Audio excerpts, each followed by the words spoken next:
Boss, Palabas. dito ba? Diretso, no? Sige. Hindi doon. Okay, thank you.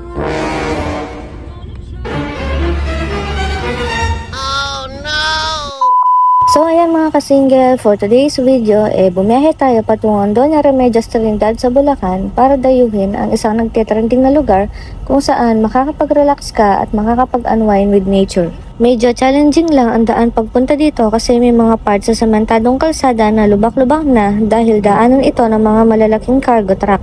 May part din na pag sa malapit ka na sa place ay puro makikipot na yung daanan at rough road na.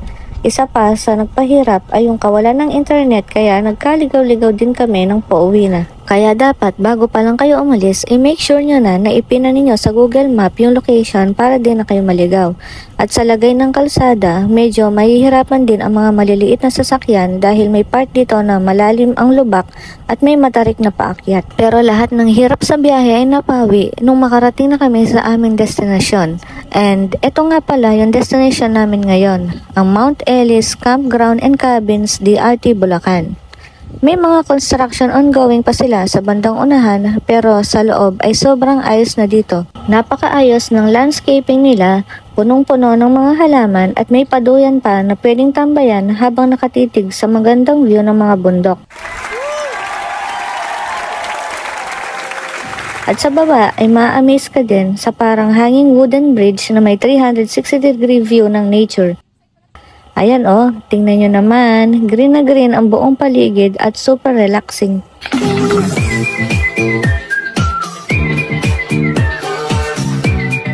Ito rin pala ang daan papunta sa isa sa mga accommodation na pwede nyong i-avail at ito ang tree house na good for 3 persons.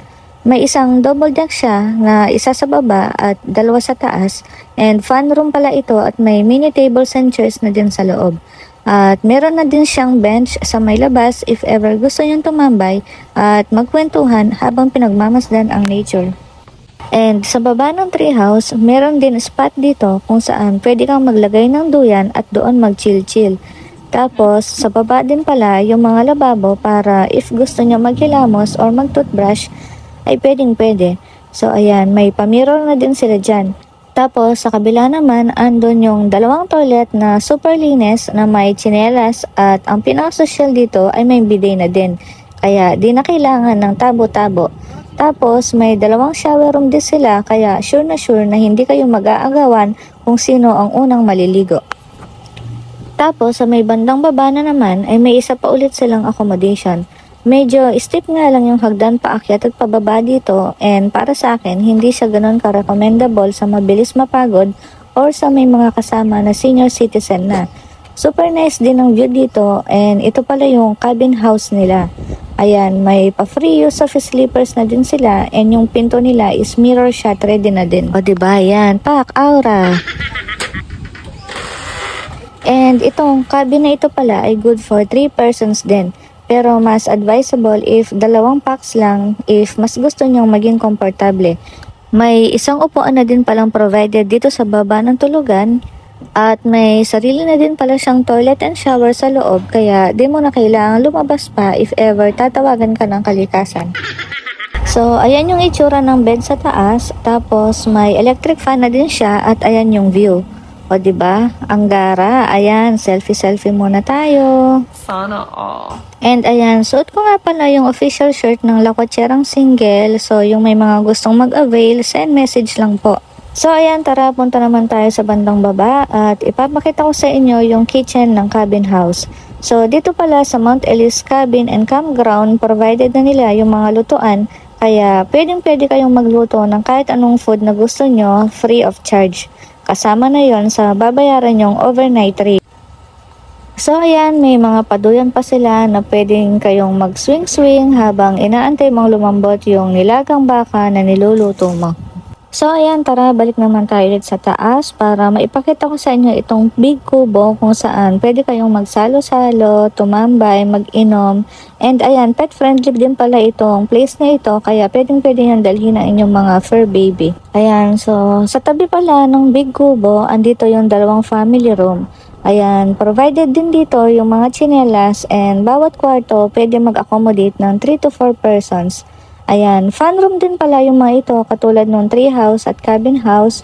Tapos sa baba ay andito naman yung kitchen niya kung saan pwede kayo maghugas sa mga pinagkainan at magluto. Super linis ng lababo nila dito kaya if ever na magpunta kayo dito, clean as you go na lang please. Andito na din pala yung comfort room nila na may signage if vacant or occupied. May shower na din ito at maliwanag yung ilaw kaya makakaligo ka talaga ng maayos. Tapos sa kabila naman yung toilet nila na may tsinelas din para mapanatili yung linis ng tiles. Maliwanag din yung ilaw at bidet din kaya hindi na kailangan magtabo-tabo.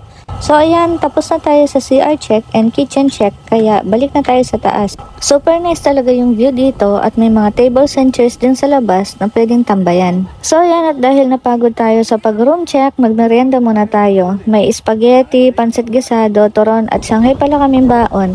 At ayan, after magmerienda ay nagbanding-banding na habang na-enjoy ang ganda ng kalikasan. Ayan, kahit si Simon relax na relax kasi super presko dito at napakasariwa ng hangin. Cute-cute at ang bait talaga ni Simon. Ayan o, behave lang yan. Tapos sa may bandang baba pala ay may tambayan pa na pwedeng mag-bonfire.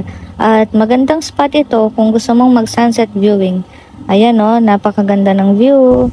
Di ko lang sure if itong bundok na ito ay yung Mount Arayat or hindi. Tapos, ayan, suot ko din pala itong Lakwatserang single, travel more, worry less na t-shirt. And if gusto din nyo itong i-avail, message lang po kayo. Malaking tulong, pandagdag din po sa travel fund natin. Charot. So, ayan, kinagabihan, banding-banding ulit. Nga po pala, medyo pahirapan yung signal dito ng kahit anong network. Kaya if ever may chat, text, or call kayong importante na inaasahan, i-inform nyo lang po sila na mahina yung signal nyo. Tapos, if ever marami din pala kayo sa grupo or may mga kasama kayo na mas prefer na mag-tent, pwede din naman silang mag-tent pitching basta bring your own tent kasi wala silang pinaparentahan ng mga tents dito. Tapos, ayan pala yung dinner namin, chicken, Bicol Express. Ayan, maraming salamat pala sa mga chef namin and fast forward, time to sleep na. Good night mga kasingle. The next day. So, ayan, good morning mga kasingle. Halika kayo, pakita ko sa inyo yung view. Bale, dito pala sa cabin house ako natulog and ayan yung view. O, diba? Ang ganda. Medyo pahirapan nga lang sa pagbaba kasi di man ako sanay mag-aakyat sa mga ganito na double deck. Tapos, medyo sexy pa tayo. Ay, siksik pala. Kaya medyo challenging. Balaga. Good morning sa lahat. So ayan, kape-kape muna tayo habang sinusulit yung napakagandang view of the mountains.